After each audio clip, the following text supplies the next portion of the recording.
Assalamualaikum warahmatullahi wabarakatuh.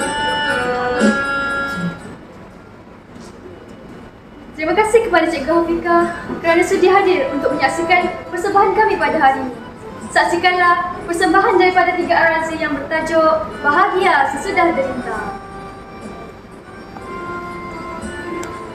Tersebutlah kisah di negeri anta beranta diperintah oleh seorang raja yang bernama Maharaja Indradewa. Pada suatu hari, Betara Angkasa Indradewa dan isterinya yang sedang mencari rezeki pun masuk ke negeri itu untuk menghadap Maharaja Indradewa. Sebaik sahaja melihat mereka berdua yang memakai pakaian koyak dan musuh, orang ramai pun mentertawakan mereka. Kalian, lihatlah mereka, pakaian mereka seperti obo-obo. Siapa baju baju ni? Iya, ada setengahnya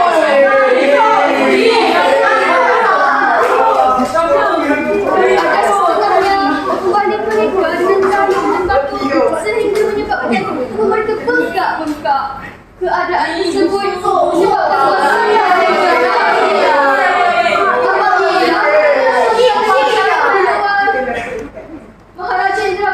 Maharaja Indradewa pun bertanya apa yang telah terjadi.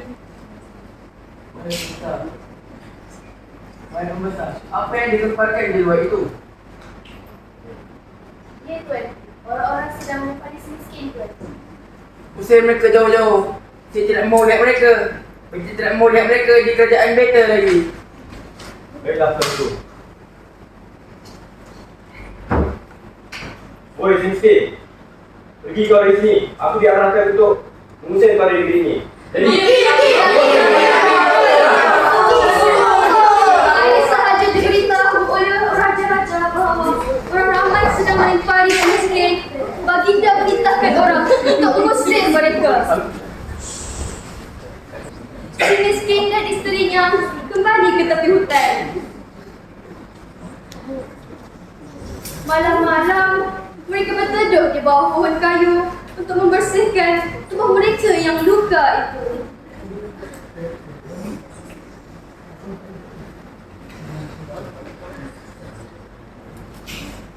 Keesokan harinya,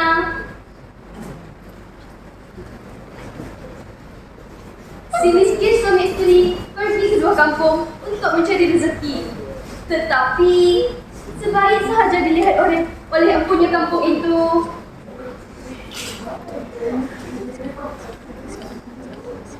si miskin ni lagi sikit.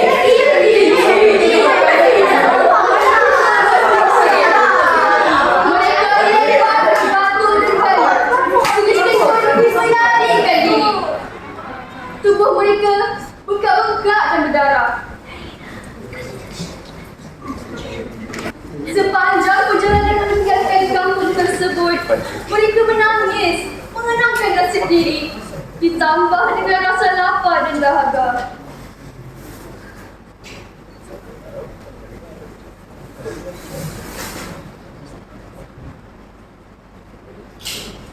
Dalam perjalanan tersebut, si miskin dan isterinya tiba di sebuah tempat pembuangan sampah di tepi jalan raya. Oleh sebab terlalu lapar, mereka menyelongkar ke sampah itu. Mereka menemui sebiji ketupat basi dan buku tebu.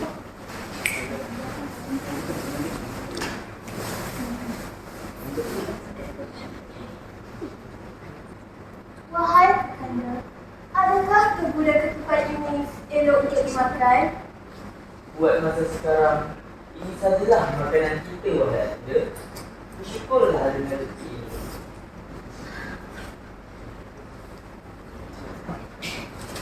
Mereka pun makan ketupat dan tebu tersebut. Setelah itu, barulah terasa segar sikit pada mereka kerana sudah lama tidak makan nasi. Pada malam itu, mereka berdua tidur di situ juga. Pada keesokannya, si miskin dan isterinya sekali lagi dilontar dan dipukul oleh ramai yang menemui mereka.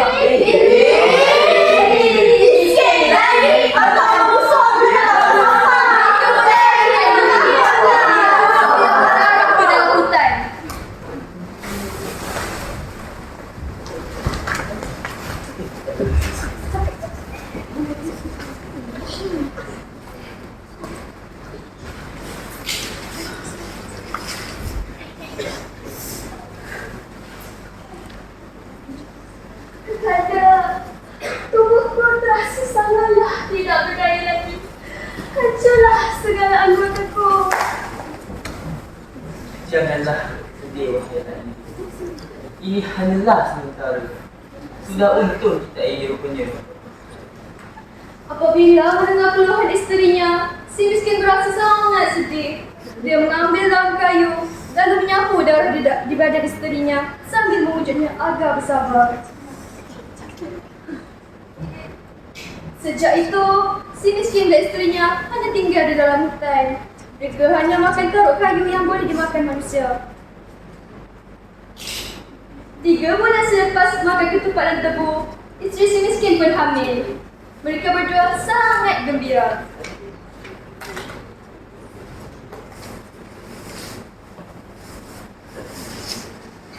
Kekanda. Ya, Adinda. Adinda rasa Adinda sudah berbadan 2. Alhamdulillah. Dapat juga cahaya mata pertama kita, Adinda. Syukurnya Adinda. Walaupun hanya makan ketupat dan tebu selama 3 bulan, tetapi anak dalam kandungan Adinda masih sihat. Betul tu. Adapun ketupat dan tebu yang dimakan oleh si miskin suami isteri itu asalnya ialah anak Betara Karmajaya, 2 bersaudara. Mereka memohon kepada Adinda Baginda untuk turun ke dunia.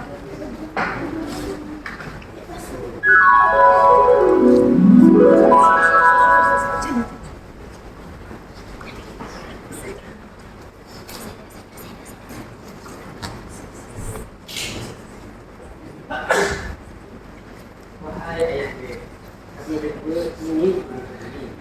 Adinda, kami memohon izin turun ke dunia. Baiklah, wahai anak-anakku. Tetapi, jangan anakku bercerai 2 bersaudara. Jika tidak, kamu berdua akan ditimpa bencana. Mari kita pasti junjung, tuanku. Kami berjanji akan kekal 2 bersaudara, tuanku. Bagus, wahai anak-anakku. Betara Karmajaya membenarkan kedua orang dan Baginda turun ke dunia dengan syarat mereka tidak boleh berpisah. Selepas itu, Baginda menjemahkan anak lelakinya menjadi perempuan dan anak perempuannya menjadi buku tebu. Setelah itu, Baginda pun menjatuhkan mereka dari kayangan ke dalam dunia. Kebetulan, mereka jatuh ke dalam tempat pembuangan sampah yang kemudiannya dimakan oleh si miskin suami isteri. Oh, ketupat. Dapat juga ya kita turun ke bumi? Benar. Tapi mengapa ayah dia menjadikan kita sebagai ketupat dan buku tebu? Hai. Betul tu. Tak tahu betul lah. Dah yakin sampah dekat tempat buang sampah. Syukur je dah, adik. Oi. Setelah hampir genap 9 bulan hamil, isteri si miskin memberitahu suaminya bahawa dia mengidam hendak makan bubuk pelam yang ditanam di Taman Maharaja Indradewa. Kekanda. Ya, Adinda. Adinda mengidam buah mempelam dari Taman Maharaja Indradewa. Apa? Jadi makanan lain kan yang dekat saya daripada itu? Tak apalah, sila kekanda je dapat belakan. Jangan buang sesuatu wahai Adinda. Biarlah kekanda pergi mencari akan buah pepelang itu. Kalau dapat oleh kekanda akan buah pepelang itu, kekanda berikan kepada Adinda. Ya? Walaupun sedar bahawa permintaan isterinya itu amat sukar untuk ditunaikan, oleh sebab terlalu sayang akan isterinya, si miskin tetap berusaha untuk menunaikan permintaan tersebut.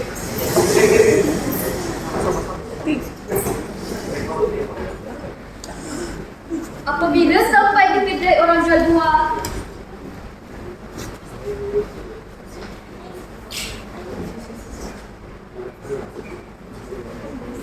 si miskin takut untuk memintanya.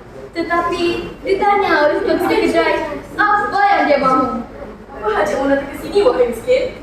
Kalau kamu ada rasa senang, Tuhan hamba akan orang lain lagi miskin yang telah berbuang ini. Hamba hendak buah yang buruk-buruk ini sebiji sahaja. Sebiji je. Sebiji. Walau bagaimanapun, si miskin merasa hairan apabila memberitahu bahawa dia hendak meminta buah yang buruk-buruk. Tetapi orang ramai di pasar beri buah yang elok-elok. Orang ramai di pasar sangat belas akan dirinya. Mereka pun memberinya juadah, nasi, kain dan buah-buahan untuk isteri si miskin. Siap beri kau sebatang kain untuk isteri dan anak-anak kau. Terima kasih. Miskin, mari aku bagi kau sebungkus nasi. Terima kasih. Nah, ini ada buah untuk kamu dan isteri kamu. Terima kasih sangat-sangat. Miskin. Bye. Bye, miskin. Si miskin berasa sangat gembira dengan perubahan sikap orang ramai terhadapnya. Dia pun pulang membawa pemberian tersebut. Adila. Oh, Adila. Ya, Kakanda. Ini dia. Kan dia ada bawakan macam-macam Adila ni. Dari pasar. Hah? Tidak apalah. Biarlah dinikmati. Jikalau Kakanda tidak dapat memberikan buah membelang kepada Adinda. Walau bagaimanapun, isteri si miskin tidak mahu makan jikalau tiada buah membelang dari taman raja. Isteri si miskin sanggup mati daripada makan buah tersebut. Si miskin berasa sebal hati apabila mendengar kata-kata tersebut, lalu menghadap Maharaja Indradewa.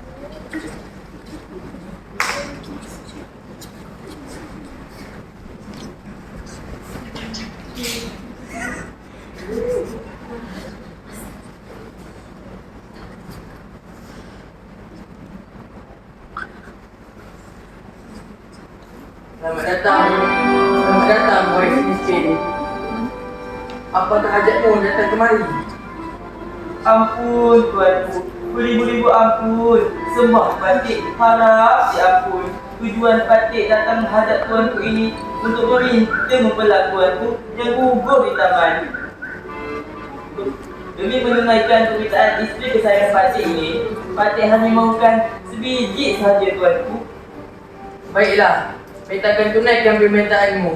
Semoga kamu dan isteri kamu akan sihat sejahtera. Boleh balang. Ya, tuanku. Tolong ambilkan setangkai buah membelang dan berikan kepada si miskin. Junjung kita, tuanku. Junjung kasih tuanku.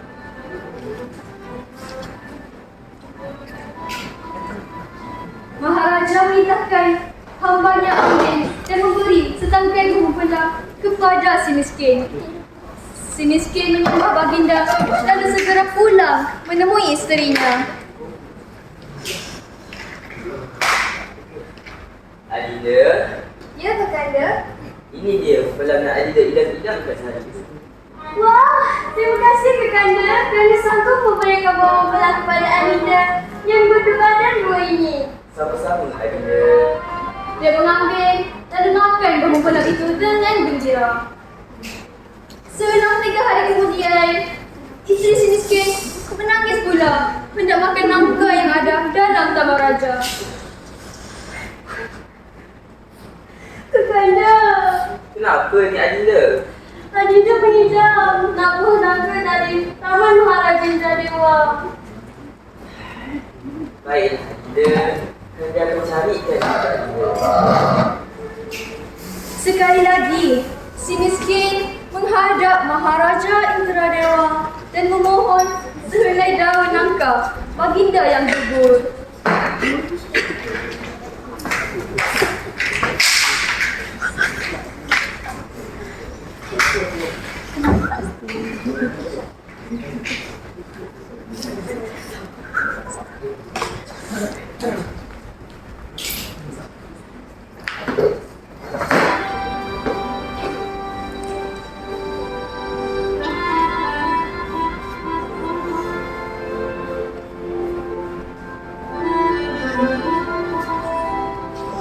Wahai si miskin, apa pula hajatmu kali ini?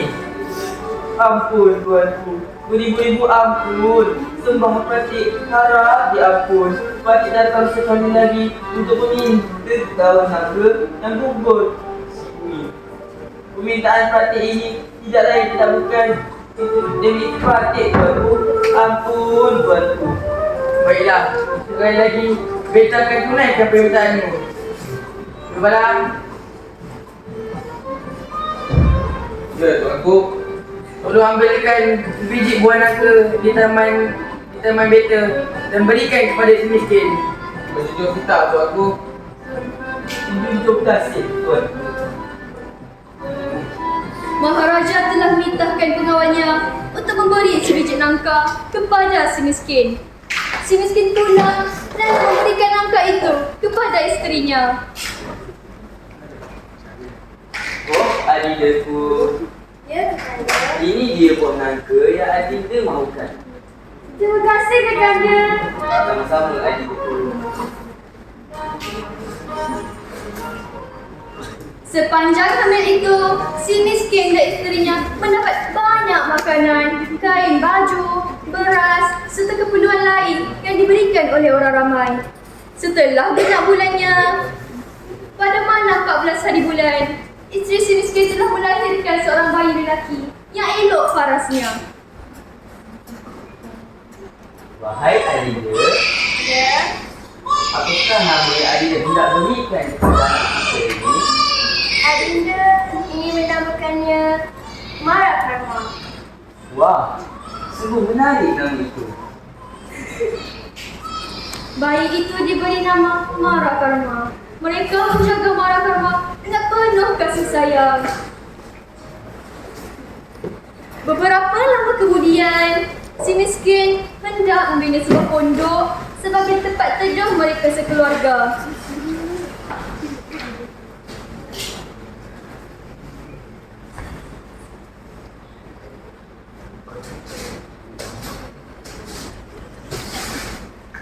Ketika sedang menggali, dia merasa sangat terkejut apabila menemui sebuah kajau berisi emas.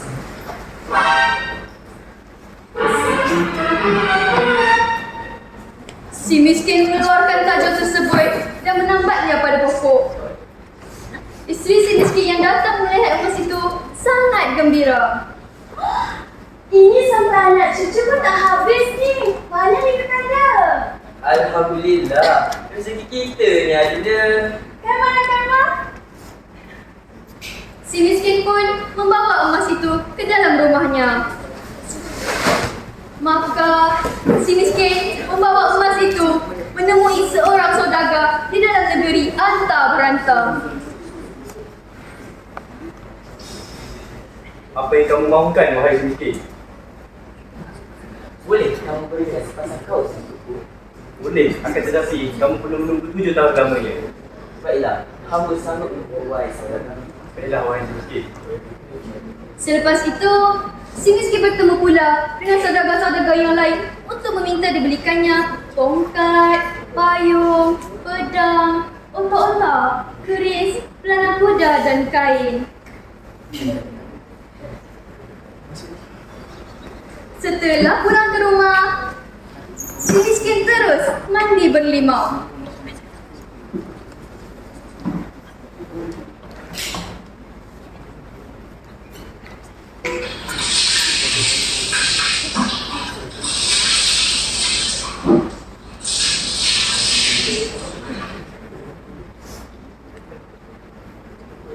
Dia kemudiannya memangku anaknya, lalu berkata,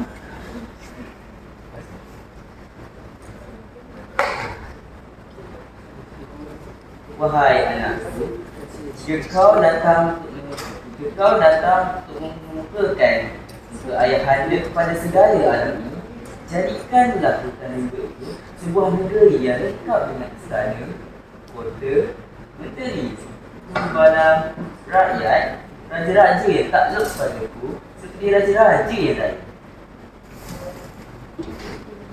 dengan takdir Tuhan, jadilah sebuah negeri yang lengkap dengan tahta kerajaannya.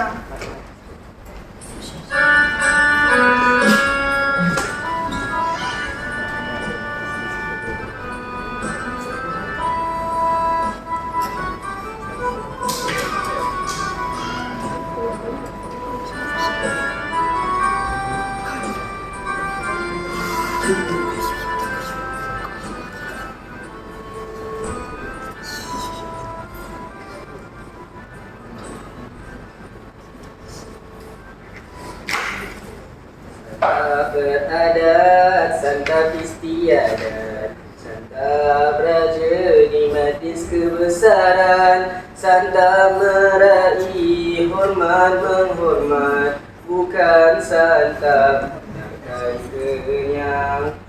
Santap santun dengan Al-Quran, masih disuap di tangan kanan, lauk dibinjat sopan siluman, sampai ke mulut perlahan. Tanda tidak gelojoh makan, selesai santap nasi, diiringkan seteguk minuman, isyarat menghormat, mulia memuliakan. Santap nasi suap pertama, turut dengan suap kedua, dua suap ketiga sudah, keempatnya basuh tangan. Kelima berjuara, keenam menerima buahan, ketujuh berkumur-kumur, kedelapan makan sirih. Telah jatuh kerenggungan, seri naik ke peroman, itulah santap beradat kebesaran di dalam riwayat zaman yang silam.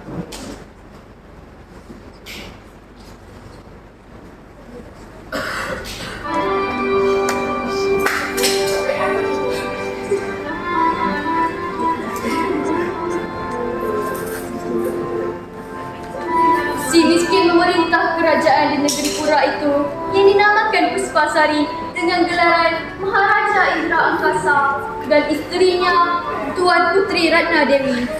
Baginda memerintah negeri itu dengan adil dan saksama. Maka masyhurlah kesaktian Baginda dapat merukarkan hutan rimba menjadi sebuah negeri yang lengkap. Setelah sekian lama, Marakan makin besarlah. Dia memiliki rupa paras budi pekerti yang sangat baik. Dia sangat disayangi oleh semua anak pengasuhnya. Selepas itu, Tuan Putri Ratna Dewi pun hamil lagi.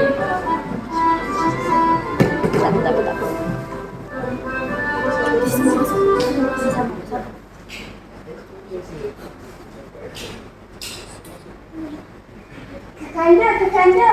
Ya, Adinda. Adinda ada berita baik untuk Kakanda. Apakah berita baik tersebut, Adinda? Nak tahu? Marakana, kamu tidak lama lagi akan menjadi seorang abang. Alhamdulillah. Kalau benar Bunda ingin melahirkan Adinda untuk anak dia ini sangat teruja. Anak dia berharap nama yang diberi adalah Putri Nila Kesuma. Anak dia juga berharap rupa parasnya cantik bagai bulan purnama. Amboi, ada saja kamu ni Mahkamah. Mahkamah.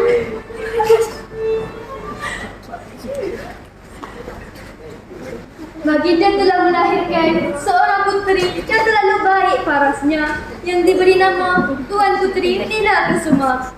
Kelahiran puteri tersebut disambut dengan meriah. Maharaja Indra Angkasa menghadiahi semua rakyatnya dengan persalinan serta mengadakan majlis keramaian selama 40 hari 40 malam.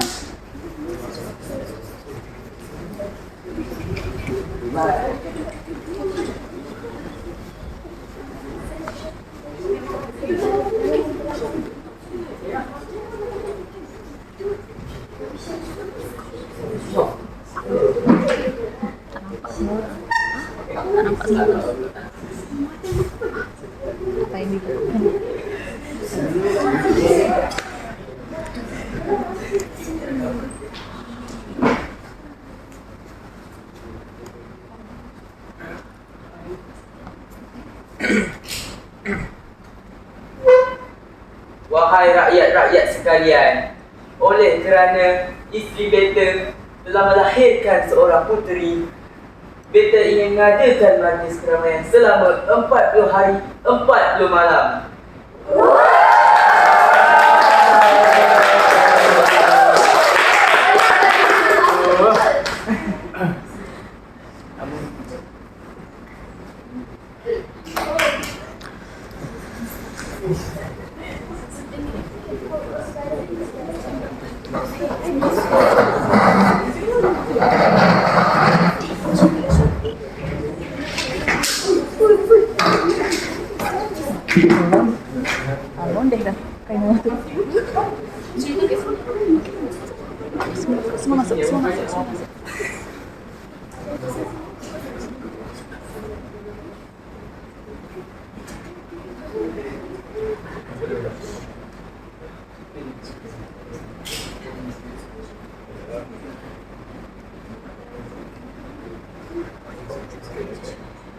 Bahagia sesudah derita. Prosa tradisional ini mengisahkan kecekalan dan ketabahan sepasang suami isteri miskin yang tinggal di negeri antah berantah.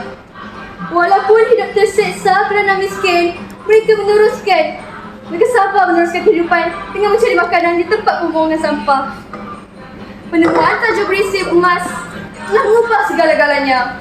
Sepasang suami isteri yang dahulunya miskin, kini menjadi kaya raya serta mempunyai kerajaan mereka sendiri.